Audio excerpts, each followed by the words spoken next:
साहब आवाज दिल से बात करते हैं, बहुत तकलीफ हुई, बहुत तकलीफ हुई। दूसरों से मैंने आपसे कहा बहुत तकलीफ। अस्सलामु अलैकुम दोस्तों, बहुत ही बड़ी ख़बर निकल कर सामने आई है, जो कि ये है इजहार असफ़ी, जिसने MIM पार्टी को जिसने धोखा दिया था, असदुद्दीन अवैसी साहब की पार्टी को जिसने धोखा दिया था, आज फिर असदुद्दीन अवैसी साहब ने उनको गले से लगा लिया है। इजहार असफ़ी, अगर आप लोगों को इनके बारे में पता नहीं है तो मैं आप लोगों को बता दूं कि इजहार असफ़ी कौन है।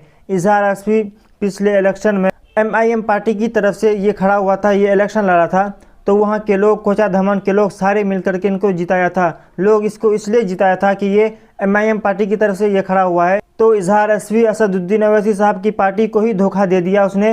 MIM पार्टी को छोड़ करके वो तेजस्वी की पार्टी पर ज्वाइन हो गया है। इसीलिए लोग इन पर बहुत ही खफा थे, बहुत ही इनसे नाराज़ थे कि ये हम लोग इनको MIM पार्टी की तरफ से जिताया था, हम लोग मिल करके इनको वोट दिया था और ये जीता था। आज हम लोगों के साथ गद्दारी क्यों किया, हम लोगों को छोड़ करके ये दूसरी पार्टी पर ज्वाइन क्यों किया। इसीलिए बहुत सारे लोग, यानी कोचा धमन विधानसभा के लोग बहुत ही गुस्सा है। वो लोग ये सोच रहे हैं कि इसने, इजहार असफ़ी ने हम लोगों के साथ गद्दारी किया, आज फिर असदुद्दीन अवैसी साहब ने उनके साथ गले क्यों लगाया।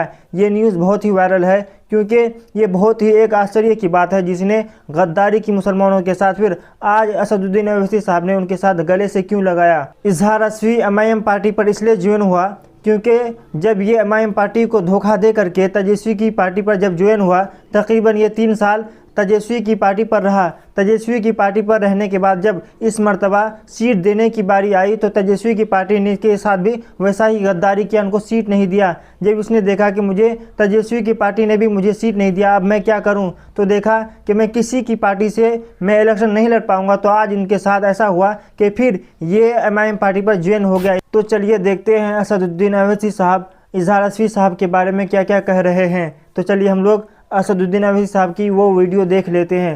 दोस्तों, वीडियो को लाइक ज़रूर करें और आपके बारे में, असदुद्दीन अवैसी साहब के बारे में जो भी राय हो कमेंट पर ज़रूर लिखें। तो चलिए वीडियो को देख लेते हैं।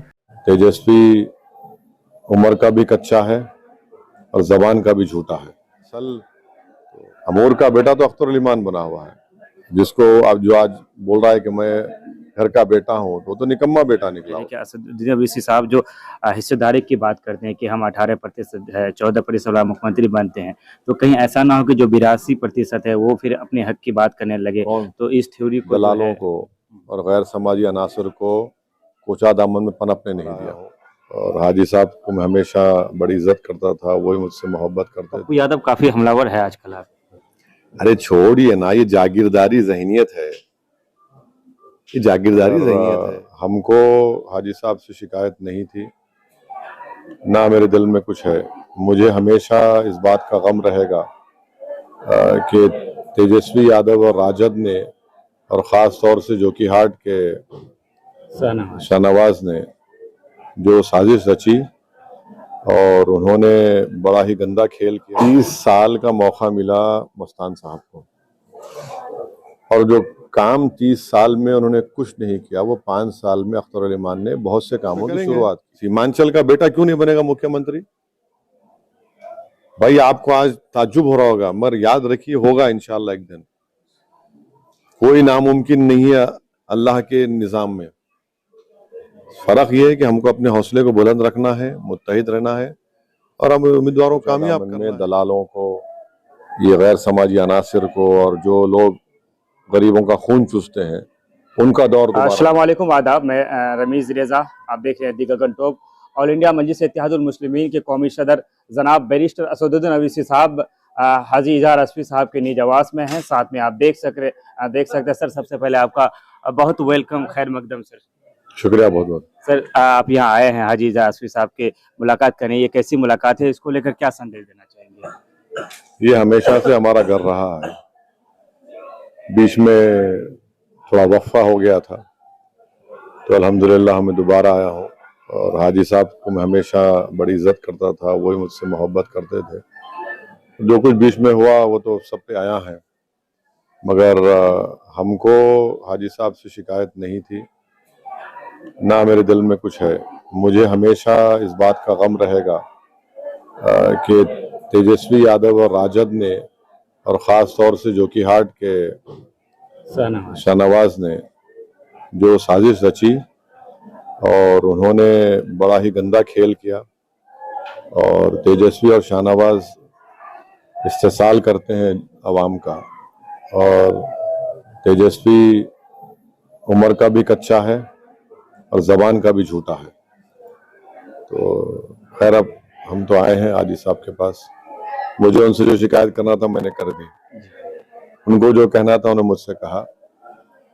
बहरहाल ये हमेशा घर मजलिस का रहा है और आगे भी रहेगा और उम्मीद करता हूं कि हम और इसको लेके आगे बढ़ेंगे। 2020 में 5 सीट जो है सीमांचल से जीतने का, तो इस बार जो भी आप आए हैं क्या लग रहा है, तादाद बढ़ेगी या फिर? इंशाअल्लाह ताला पूरी कोशिश हो रही है। अल्लाह का करम और फजल रहा, लोगों की दुआएं साथ रहीं, तो यकीनन अच्छा नतीजा आएगा इंशाअल्लाह ताला। कोचाधामन में मौजूद हैं आप और कोचाधामन से सरवर आलम प्रत्याशी है और हम लोग हैं, क्या मैसेज देना चाहेंगे सरवर आलम के लिए? हाजी इज़हार अस्फी साहब के आने से तो हमारे को बहुत तक़वियत मिलेगी, बहुत बड़ा इंशाअल्लाह ताला। और फिर गुड्डू बाबू तो पूरा लगे हुए हैं। गुड्डू बाबू से हमारी कल मीटिंग भी हुई बहुत देर तक। तो गुड्डू बाबू को बहुत तजुर्बा है, वो पूरा 5 साल विधानसभा संभालते थे। तो गुड्डू बाबू को साथ लेके हम पूरा करेंगे इंशाअल्लाह। कुछ विशेष संदेश हो जो यहाँ के लोगों, खास से कोचाधामन के लिए, कुछ जो आप कहना चाहें? नहीं, कोचाधामन की जनता से हम एक ही बात कहेंगे कि इज़हार अस्फी साहब हमारे साथ नहीं थे, पार्टी छोड़ दिए थे, पर एक बात की तो हम तारीफ करेंगे कि उन्होंने दलालों को और गैर समाजी अनासर को कोचाधामन में पनपने नहीं दिया, उसको जनता से उसको बचा के रखा। तो हमारी भी कोशिश ये होगी कि कोचाधामन में दलालों को, ये गैर समाजी अनासर को और जो लोग गरीबों का खून चूसते हैं उनका दौर दोबारा ना आए, उसी के लिए हम कोशिश करेंगे। और हमेशा ये मजलिस का गढ़ रहा है। पार्लियामेंट चुनाव में भी आवाम ने बड़ी तादाद में यहाँ से मजलिस को उम्मीदवार को वोट दिया है। तो इंशाअल्लाह ताला अब गुड्डू बाबू साथ हैं तो हम सब साथ लेकर इंशाअल्लाह ताला कोचाधामन को पाक और साफ रखेंगे और दोबारा यहाँ से मजलिस के उम्मीदवार को कामयाब करेंगे। बिहार सदर अख्तरुल ईमान साहब अमोर से लड़ते हैं और कल वहां पर आपने सभा भी की। इस बार जो हम लोग जाते हैं तो एक चीज़ को देखते हैं कि एक बात को बड़ा हवा दिया जाता है कि वो बाहरी है। ऐसे में आपका क्या जवाब रहेगा उन लोगों को जो लोग सदर साहब के लिए बाहरी? देखिए, 30 साल का मौका मिला मस्तान साहब को और जो काम 30 साल में उन्होंने कुछ नहीं किया, वो 5 साल में अख्तरुल ईमान ने बहुत से कामों की शुरुआत की और उन्होंने किताबचा भी जारी किया जिसमें वो कह रहे हैं कि 2 पुलों की बात की, कई ब्लॉक की बिल्डिंग बन रही है, हॉस्टल बन रहा है, रोड के भी मरम्मत के काम शुरू हैं और भी काम कराना बाकी है।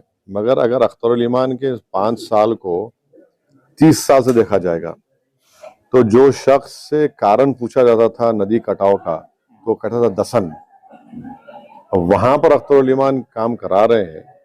और दूसरी बात यह है कि मस्तान साहब की सेहत ठीक नहीं है। हमको सुनने में आ रहा है कि 3-4 मरतबा अस्पताल में शरीक हो गए, तो उनकी तबीयत ठीक भी नहीं है। तो अख्तरुल ईमान को बोलना बाहर ही है। असल अमूर का बेटा तो अख्तरुल ईमान बना हुआ।